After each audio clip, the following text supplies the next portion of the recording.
Kasi po, ang tunay na leader na may malinis na kamay ay dapat wini-welcome po ang scrutiny.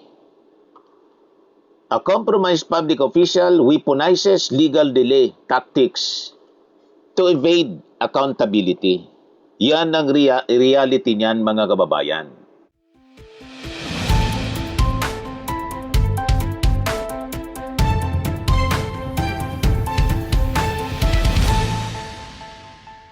Hello po mga kababayan, si Dante Maravillas. Yung fishing expedition narrative mga kababayan ng mga DDS, supalpal na po sa sa Supreme Court. Wala na ngarang, binasura na po yung petition filed ng mga abogado ni Sara Duterte. Kaya nag-iiyakan sila ngayon. Wala nang harang sa tuloy-tuloy na impeachment trial po ni Sara Duterte. So ang pagbasura mga kababayan sa Supreme Court ng naging petisyon laban sa sa House of Representatives, impeachment proceedings ay formal na nagwawasak po sa gasgas na narrative nitong mga DDS na fishing expedition at mini trial lamang yung naging investigasyon po. So ang bawat pag-iwas, pagtatago sa mga technicalities po at ang pagtangging humarap ni Vice President Sara Duterte sa paglilitis sa hindi na simpleng depensa. Ito ay malinaw na indikasyon ng na guilty at lantarang pag-atake sa kanyang sariling integridad bilang pangalawang pinakang mataas na pinuno ng ating bansa. Kasi po, ang tunay na leader na may malinis na kamay ay dapat wini-welcome po ang scrutiny. A compromised public official weaponizes legal delay tactics to evade accountability. Yan ang reality niyan mga kababayan. So, dito tayo sa naging decision ng Supreme Court. Sa supalpal sa Korte Suprema, nasupalpal sila mga kababayan sa Korte Suprema nang ibasura ng Supreme Court in bank ang iwalay na mga petisyon ni Sara Duterte at ang kanyang mga abogado na humihiling sana na ideklarang illegal at ipatigil ang impeachment proceedings laban sa kanya. You see? So, uli na po sa balita si Sara. Diniklara ng Supreme Court na moot in academic o wala nang saysay.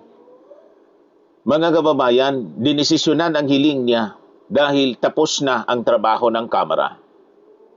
At nailipat na ang mga articles of impeachment sa Senado kung saan kasalukuyan ng tumatakbo ang impeachment trial mga kababayan.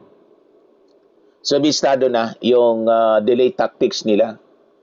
Sa simpleng salita mga kababayan, kung wala kang tinatago, bakit lahat ng proseso ay gusto niyang harangin?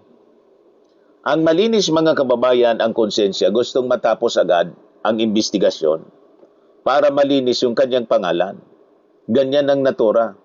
Ang may mga tinatago naman, panay ang iwas sa paghaharap mga kababayan sa impeachment trial. So, yun. Wala na pong natatakot ngayon sa Davao style. Dati kapag Duterte ang nagbanta o nagalit, natatakot ang mga opisyal. Ngayon kahit mag-amok, magdrama, o magbanta pa si Sara mga kababayan sa media, tuloy pa rin ang pagliliti sa Senado. Gising na mga kababayan ngayon ang mga institusyon at hindi na uubra yung mga intimidation, yung mga pananakot.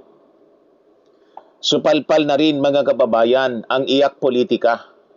Sabi ng mga DDS politika at saka harassment lang daw ito o pangingisda lang ng butas ang kaso mga kababayan. Pero dahil tinapon ng Supreme Court ang reklamo nila, napatunayan na hindi pwedeng gawing proteksyon ni Sara Duterte ang Korte Suprema para takasan ang kanyang pananagutan sa ating bayan. Ngayon, ano yung batayan sa batas? respeto po sa jurisdiction. Yon ang batayan. Ayon sa konstitusyon, ang Senado ang may sulong kapangyarihan na maglitis po ng impeachment. Dahil nag-convene na, mga kababayan, yung Senado bilang impeachment court, nire-respeto ngayon ng Supreme Court ang batas at hindi sila nakialam sa kapangyarihan ng legislatura. Okay po? So yun ang nangyari. Refusal to face trial indicates guilt, mga kababayan.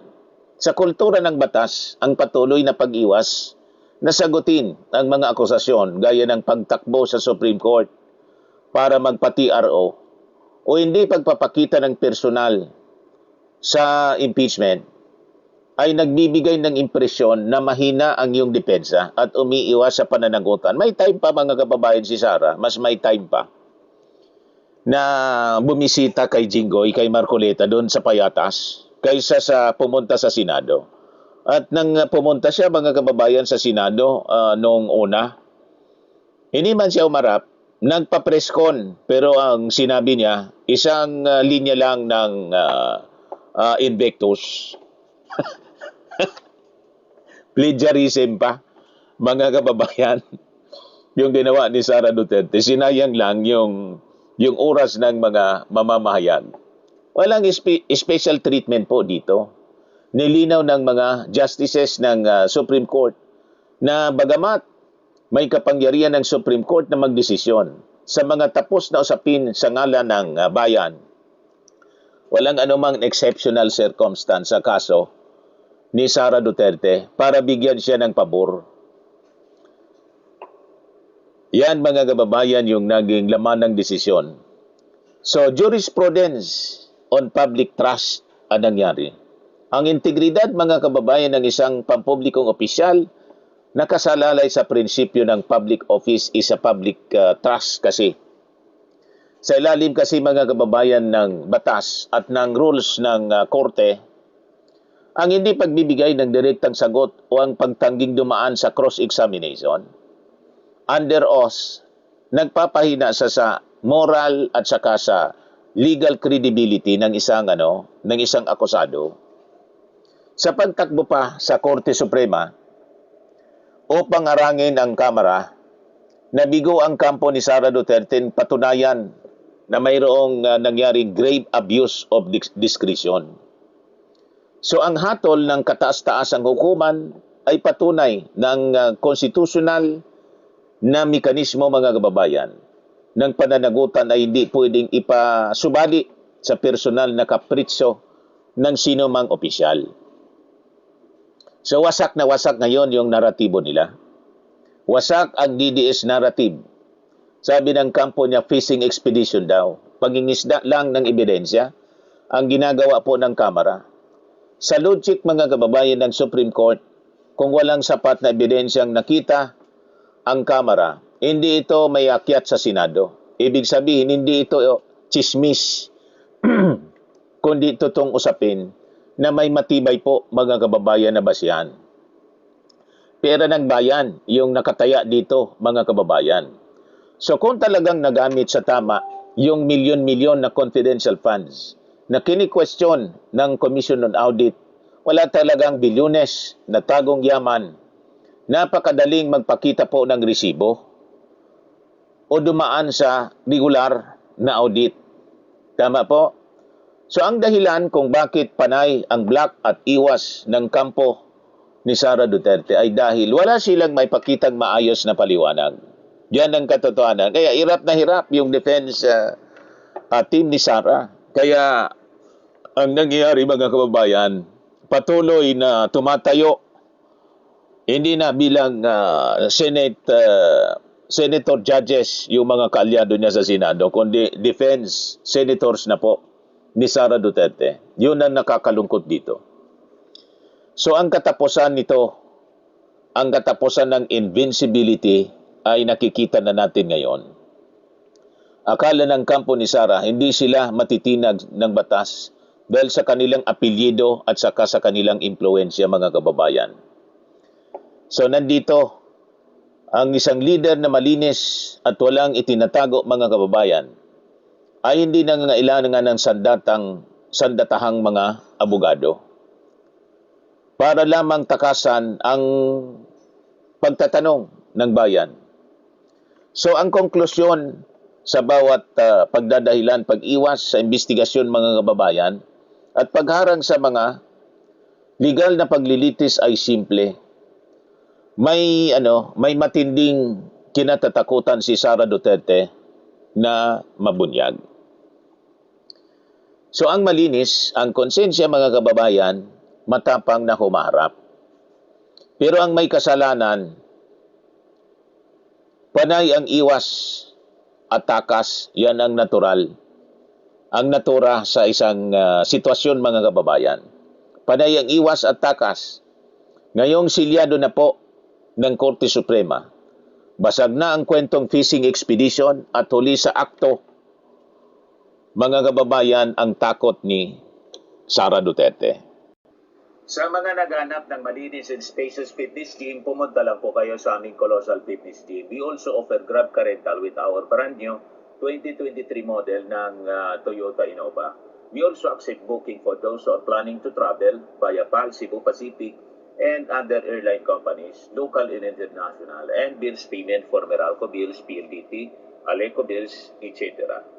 Ang Colossal Fitness Gym is located at 3rd floor Security Bank Building, Lanco Business Park, Legazpi City, Albay. For inquiries, look for Chilon Maravillas. Contact number 0966-802-0949. Yan yung aming Innova. Lagi na po matao sa amin. Pati mga foreigners po, tingnan ninyo. Mga British tourists sila. Ang lalaki ng katawan na, mga kababayan, nag-gym sa amin. Ito naman po, Indian National. Ito mga mga European sila. Ito naman yung bago namin. Ito pala po yung aming binibentang Firmax Firming and Lifting Cream. Mainam po ito sa mga pananakit na mga kalamnan, mga joint pains, mga kasukasuan. Ito po, Automax Radiant Serum. Sa mukha naman yung application. Anti-aging po siya. You will look 10 years younger than your age. Ito naman po yung bagong product naming binibenta online. I am Worldwide Amazing Pure Organic Barley Powdered Drink Mix from Australia.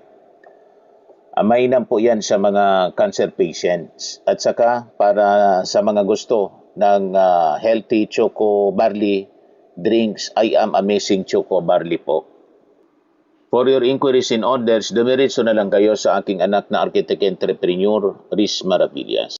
Sa mga mahilig naman po sa mga imported bags and wallets, dumiretso na lang kayo kay Ma'am Eileen Rosales. Eileen Closet po, mga kababayan, nakabase siya sa Amerika. Yan yung kanyang live streaming every Sunday, 7 o'clock in the evening, Philippine time.